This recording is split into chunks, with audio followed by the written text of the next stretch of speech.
This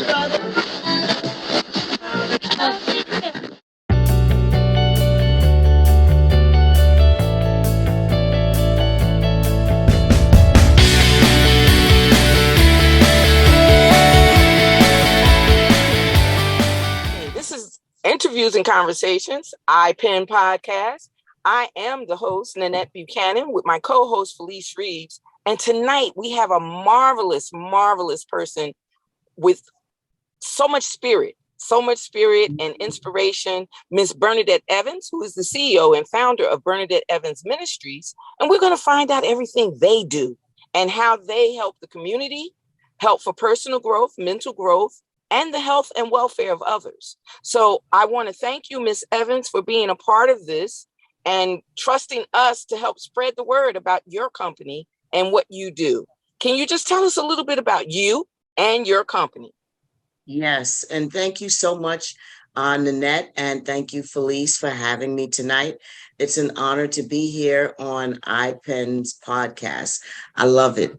So my name is Bernadette Evans. I am the founder of Bernadette Evans Ministries, but I'm also the proprietor and CEO for Purpose, Power, and Profits, LLC, which is my personal and professional development. Bernadette Evans Ministries is my nonprofit, and that is for my mentoring program. I mentor young women in the areas of abstinence, living the abstinent life, and learning how to live abstinent and enjoy your life and enjoy dating. You know, some people think that because you live an abstinent life, that life is over, and it's not. It's just that you've made a decision to live the abstinent lifestyle. Mm-hmm. That's awesome. That is different. Mm-hmm. That is different, and so much needed in the time that we're in, with premature births, births that are out of wedlock, financial problems with single mothers. So yes. Learning to live fully and not have to worry about the pressures of fitting in with groups and our friends and other women that seem to be overwhelmingly sex addicts nowadays. We have so much of that being shown, and not so much shown as the sexual act, but even in the dress, even in the way that we present ourselves as women. Do you talk to them much about that as well? Oh, absolutely, because I firmly believe, your presentation is the first thing that anyone sees about you. So when you walk into a room, the way you're dressed, the way you look sends a message. And the thing is that a lot of times young women don't understand. They think, well, this fashion, this is the style and I should be able to wear it. But then, you know what, like, you can't wear everything just because it's the style. And I used to teach my daughter this, when she was a young girl. I said, if you don't want people to respond to you in a certain way, then there's a certain way that you have to present yourself and how you have to carry yourself, and your attire as well speaks volumes. Yeah. Absolutely. Wow. Okay. So it would seem to me that, of course, this is a calling for you, and that is a purpose that you're serving out. But how and what drove you to concentrate on this area? Well, I'm glad you asked.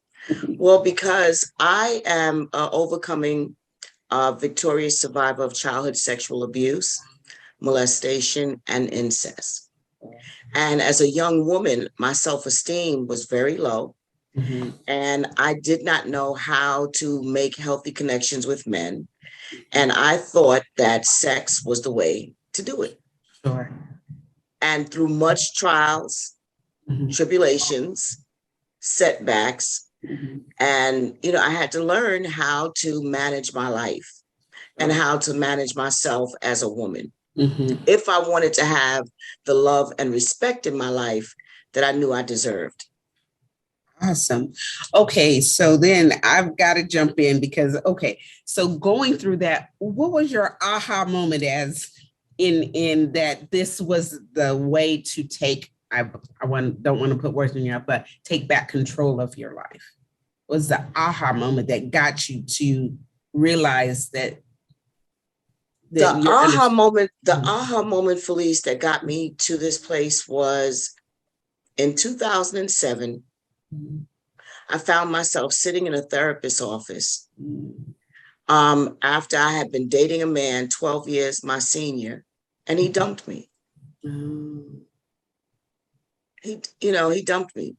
And he had been talking to me about marrying me, and I had made plans to move to a new location. And right in the middle of all of that, he started backpedaling Mm-hmm. and he dumped me. Mm-hmm. And so this was a cycle, though, that I had been going through, and I had to figure out what is happening with me. Why am I making the same mistake? Why am I repeating this cycle? Mm-hmm. And so I decided to get help, but I've always been the type of person, when I couldn't figure something out for myself, to reach out for help. I'm a firm believer in therapy, a Okay. firm believer in therapy.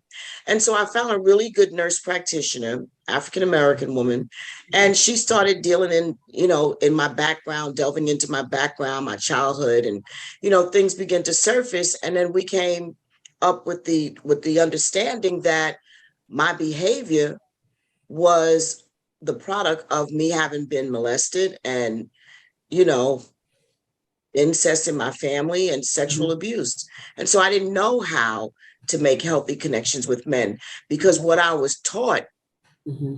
through those acts was, this is what you do.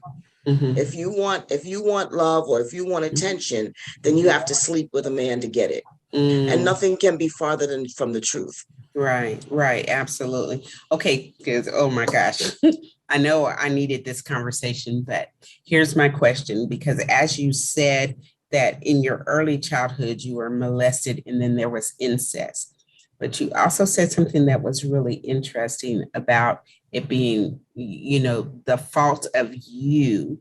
Can you unpack that just a little bit? Because I think, of course, we have to be very careful, because there are a lot of children that are suffering from the molestations and the sexual abuse that is not by any act that they've, participated in willingly, right? So just help me understand and maybe have a clarification, because I know at some point we take responsibility for our actions, but just help me, in kind of line with a young person that has been brought up in those situations. And again, from an early age, that kind of gives them this false sense of the actions that you should take that are wrong, as you just said. But tell me, how do you separate the part that, that is not your fault, but then as you continue on, you take on that, and then you have a responsibility. Does that make sense? That's a process, Felice. That was a long journey for me. Mm-hmm. And it was a very long process for me, because for many years, like I said, I didn't even understand it. I didn't know what was going on. But I knew at some point that I wanted to get to the bottom of why my behavior was that way. Because when I looked in the mirror, I always saw a very attractive woman. I looked well, I dressed well, I could fit into almost any situation. But when it came to men, I always made poor choices. And I always attracted low value men. But it was because my value of myself was low. And so when I went to therapy and working with a good therapist, these are all the things that you identify. These are all the things that come to light and come to surface. So as I began to work with this therapist, and we dislodged, because the memories were suppressed. Sure. And that's the thing, the memory was so suppressed that we had to get down to that. And so once we got down to that, I realized, I was very angry. It made me extremely angry, because it made me feel like, why did this happen to me? Sure. Why, what was it about me? Why was I chosen, the one chosen to have this happen to? And that's a whole nother story that I plan on talking about in the future. I really do. Yes. But after I started working with this therapist and we started uncovering these experiences, I knew that if I wanted to be well, if I wanted to be whole, that I had to take responsibility for that. Sure. Because my offenders, they were all dead by the time. Oh. They were all dead by the time I went through, Mm-hmm. you know, this transformation. Mm-hmm. But even if they weren't, at the end of the day, Mm-hmm. I can't control what happened to me, but I can control how I respond. Absolutely. Yes, that's powerful. And I want to just throw into that before we conclude this first episode. I just want to throw in that we have to understand that in these cases with yourself and these young ladies or young men that are involved in molestation, we have to understand that, yes, the first thing you're trying to satisfy either the person who is abusing you, so that they stop abusing you. Mm-hmm. You agree to whatever it is for fear of what may be, or you become complacent to it because you don't realize it's wrong. Right. You don't realize that there's a problem. It could be going on in the home and you're not the only one being abused. If you're the victim, you have no idea what you did or how you did to bring this on yourself.